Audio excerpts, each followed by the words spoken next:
Hello everybody and welcome to the History and Chill channel. Today is the day that I am going to be interrogating you on your historical knowledge. Yes. Alright, we'll start this off with question number 1, and that is a multiple choice question. Which ancient civilization built Machu Picchu high into the Andes Mountains? Is that A, the Mayans, B, the Aztecs, C, the Incas, or D, the Olmecs?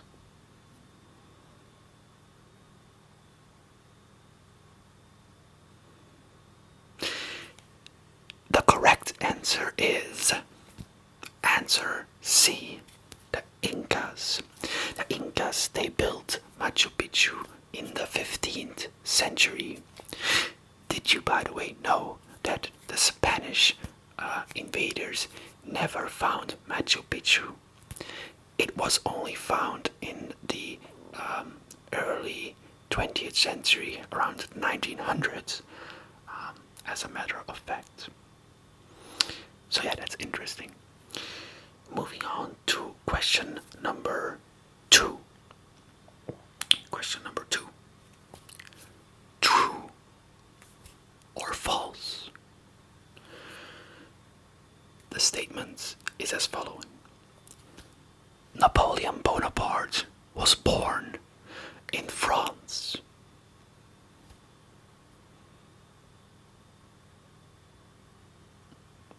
2, 1. Well, the answer is false. Napoleon Bonaparte was born on the island of Corsica, and he was born in 1769. So technically yes, but actually no. Napoleon always saw himself as a Corsican first. So that's interesting. Moving on to question number 3. Can you name the ship that Charles Darwin sailed on during his famous voyage? Can you? 5, 4, 3, 2, 1. It was called the HMS Beagle. Darwin's trip aboard the Beagle lasted almost 5 years. Yes. It was during this journey, particularly around the Galapagos Islands, that he began forming the ideas that would become his theory of evolution. Interesting. Yes. Fact number 4, and here you have to fill in the blank. So, the Great Fire of London took place in the year.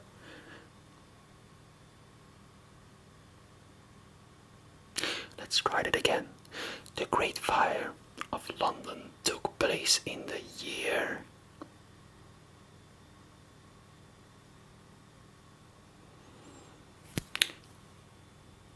Yes, the answer was 1666. It started in a bakery on Pudding Lane and lasted for 4 days. The fire destroyed most of medieval London, but miraculously, very few people actually died. Afterwards, the city was rebuilt with wider streets and stone buildings to prevent future disasters. Alright, are you ready for question number 5? Well, ready or not, here comes question number 5. Which came first? The invention of the printing press or discovery of the Americas?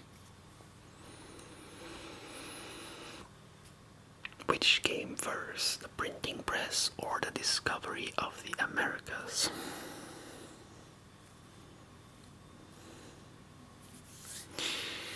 Alright, the answer was the printing press came first. Johannes Gutenberg printed his first Bible around 1455. Christopher Columbus sailed to the Americas in 1492. So, the printing press was first. I'm sorry if you heard something, that was my watch. But actually, there are a lot of theories that might be true, that the Vikings were the first to discover the Americas. So, if you said Vikings discovered it first, so discovery of Americas was first, then technically you could be right. But, you know, we were aiming for like the general accepted discovery of Americas. I don't know. Let's just move on to question number 6. Are you ready?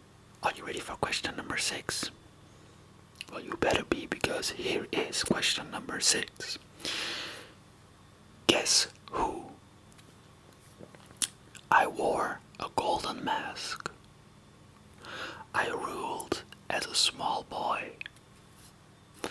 My tomb was found untouched for centuries. Who am I? Who am I? Who am I? Who am I? Golden mask, young boy with a tomb. You know, the answer obviously being Tutankhamun. The young pharaoh's tomb was discovered in 1922 by Howard Carter. Unlike most tombs, it hadn't been looted. Inside were thousands of treasures, and of course, the now iconic golden mask. Well, question number 7 is a yes or no question. And I actually spoiled it. But I'll just ask the question. Did the Vikings ever reach North America? You should know this because I spoiled it. So yeah, the answer is yes. It is largely believed to be true that the Vikings, and there's actually evidence for this, that the Vikings reached the Americas in the year, in the beginning of the 11th century, in the year 1000. Leif Erikson, he was the first to discover what's now Newfoundland, Canada, and he called it Finland, not Finland, but and actually this was around 500 years before Columbus, and the name Finland is actually because there were a lot of grapes, I think, and he assumed that it would be great for making wine, or, you know, that's why. Alright, question number 8. Can you name 2 famous landmarks built during the Roman Empire?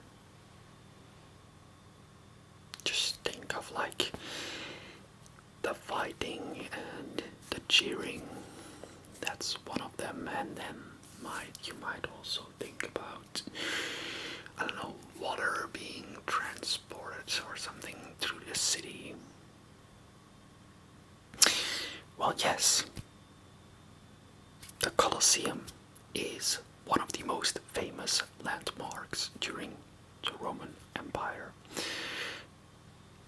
and also various aqueducts, indeed, like in France, the Pont du Gard, for example. Romans were brilliant engineers. Their roads, their baths, and amphitheaters, they still inspire all today. Some roads are still in use even, and that's very impressive, to say the least. Moving on to question number 9. Question number 9. Are you ready for question number 9? Question number 9 is, which event began on July the 14th, 1789, and is now celebrated as a national holiday of France? Beautiful country that is. So, which event? Why, yes, indeed, it is the storming of the Bastille, and this marked the beginning of the French Revolution. The Bastille, it was a prison, but more than that, it was actually a symbol of royalism, monarchism, and also a symbol of royal tyranny, because it was a kind of a fortress with a lot of guns and gunpowder in it. And you know, these people, they were really rowdy. They wanted to start a revolution, but they figured, like, we don't have any weapons, you know. So what did they do? They stormed the Bastille. They overpowered the fortress, and bippity boppity boo, now they have guns and gunpowder, and they are stronger, you know. So that's why. And today it is still celebrated as the national holiday of the French Republic, and it's called Bastille Day. Yeah. I have to do a video on the French Revolution because, my god, is that an interesting topic. I just can't get enough of it. I read a book, and it was about Napoleon, but you know, Napoleon's kind of like shortly after the French Revolution. But there's also various podcasts on the French Revolution that I listen to, mostly Flemish. But it's an interesting topic, and the ideas that came out of it, it's just really, really, really interesting. I should definitely do a video about that. Anyways, moving on to to question number 10 in this historical interrogation. What does Renaissance literally mean?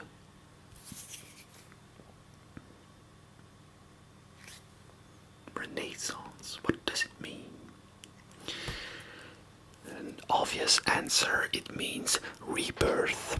The Renaissance was a period of rediscovery, the rediscovering of classical art, science, humanism even, and it was around the 1300s up until 1600s, more or less, give or take. Europe bloomed again after a long medieval winter.